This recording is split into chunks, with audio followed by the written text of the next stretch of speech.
मेरे प्रिय श्रोताओं, अभी एक दो दिन पहले मैंने बताया था सनलाइन के बारे में। आज जो मैं बताने जा रहा हूँ आपको, भाग्य रेखा, फेट लाइन,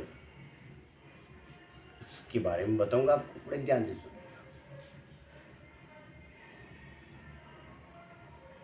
भाग्य रेखा का महत्व जाने।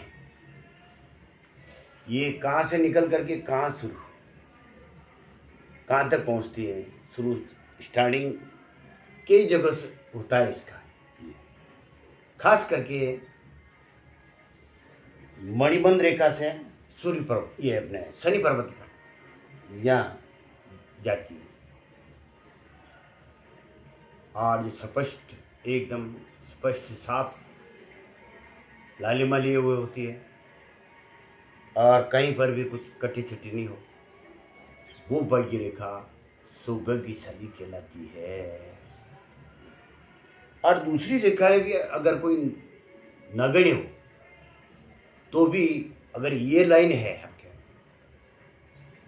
तो जीवन भर आपका खुशहाली पूर्वक निकलता है। और कमजोर अगर ये है, आपके सनलाइन भी ठीक है, दूसरी रेखाएं भी आपकी सब अच्छी है, परंतु भाग्य रेखा अगर नहीं है तो उतना जैसा चाहिए वैसी उन्नति नहीं हो सकती, उसमें खुशहालीपूर्ण जीवन व्यतीत नहीं होता है। इसलिए ये फेट लाइन होना तो बहुत जरूरी है। अब मैं आपको बताता हूँ कहाँ से निकल करके यहाँ तक जाना है। ये शनि पर्वत तक तो जाना बहुत जरूरी है इसका। अभी यहाँ तक जाती है तो ही बहुत सौभाग्यशाली मानी जाती है। ये नीचे तक अटक जाती है तो वो अधूरी रह जाती है। अब सबसे पहले ये मणिबंध रेखा है, जो यहाँ से जो जाती है वो यहाँ शनि पर्वत के नीचे तक पूर्ण रूप से ये लालिमा लिए हुए अगर ये चली जाती है तो वो भाग्यशाली पूर्ण रेखा कहलाती है। और जीवन रेखा, ये जीवन रेखा के आसपास में से ये जाती है तो वो भी उत्तम। और शुक्र से निकल करके, यहाँ से शुक्र से निकल करके ये रेखा ऊपर जाती है काट करके, तो विवाह के बाद उसका भाग्योदय होता है। ये शुक्र पर्वत ये कहलाता है। अब आता है मंगल ग्रह। यहाँ से निकल करके अगर ये शनि टापू में जाती है भाग्य रेखा, तो वो 40 साल के बाद में उसका भाग्योदय होता है। और सेकेंड मंगल यहाँ से निकल करके वो जाती है इस तरह से, तो वो सेकेंड मंगल से जाती है तो विवाह में कठिनाई आती है। और राहु के करीब यूँ होकर के अगर यूँ जाती है तो भी ये सौभाग्यशाली मानी जाती है और बुढ़ापा उसका सुखदायक होता है। अब आता है हृदय रेखा से। ये हृदय रेखा से यूँ निकलती है तो वो क्या होता है इसमें, आप ये तो वो भी खुशहाली होती है। और आगे जाकर के ये शनि टापू में ये 3 जीविया में 3 इसके अगर मान लो ये शाखाएं फट जाती है, ये सूर्य में और एक इधर बृहस्पति में, एक इसमें शनि के क्षेत्र में, तो वो भी सौभाग्यशाली माना जाता है। और नेपच्यून ग्रह से निकल करके वो जाती है, वो भी आदमी न्यायाधीश बनता है और साहित्यकार बनता है।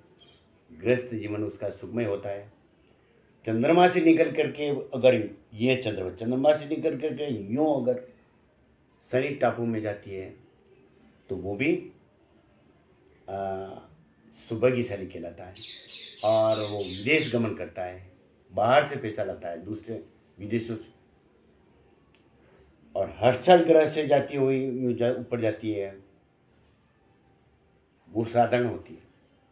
और इसके सहायक रेखा है तो वो भी इसको संबल देती है भाग्य रेखा को। और अगर ये शाखाएं हैं तो कठिनाई,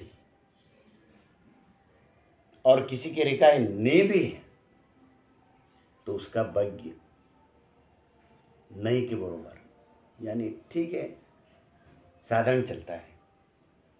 और जंजीर नुमा रेखाएं या ये जंजीर नुमा अगर मान लो भाग्य रेखा है, वो भी कठिनाई कष्टदायक होती है वो भी। और ऊपर ऊपर यहाँ शनि क्षेत्र में चतुर्भुज है बना हुआ है तो वो भी कष्टदायक होता है। और शाखाएं हो, ये शाखाएं निकली हुई हो तो भी वो भी कष्टदायक होता है। और तारे के समान अगर मान लो ऊपर निशान है, वो भी खुशहाली का निशान है। आड़ी रेखाएं इसको काटती है तो बाधक के काम में मतलब कठिनाइयाँ पैदा करता है, होती है। और मस्तिष्क रेखा से निकली हुई अगर है तो वो बनती काम बिगाड़ती है। और ऊपर ऊपर शनि क्षेत्र में यहाँ अगर वो त्रिभुज बना हुआ है तो बहुत ही उन्नतिकारक है। और यहाँ से अगर तीन चार लाइनें अगर निकल करके जाती है तो वो सर्वश्रेष्ठ, यानी वो विश्व विख्यात बनता है। परंतु ये जितनी भी रेखाएं हैं शनि पर्वत को लांग करके अगर ऊपर चली गई तो वो नुकसान करती है, और फ्लो हो जाती है तो वो नुकसान करती है। शनि उसको एक्सेप्ट नहीं करता है। हाँ, अब आगे है, ऊपर अगर वृत्त का निशान है, गोल निशान है, गोलाकार निशान है तो वो भी कष्टदायक होता है। ये इस प्रकार से मैंने आपको ये बताई। इसके अनुसार आप भी संज्ञान लीजिएगा अपने हाथ का, और फेट लाइन कहाँ से निकली हुई है और कितनी बड़ी है, कहाँ तक जा रही है, कौन सी लाइन काट रही है, ये आप संज्ञान लीजिए जरूर। आपको अपने स्वयं के बारे में भी पता लग जाएगा। धन्यवाद।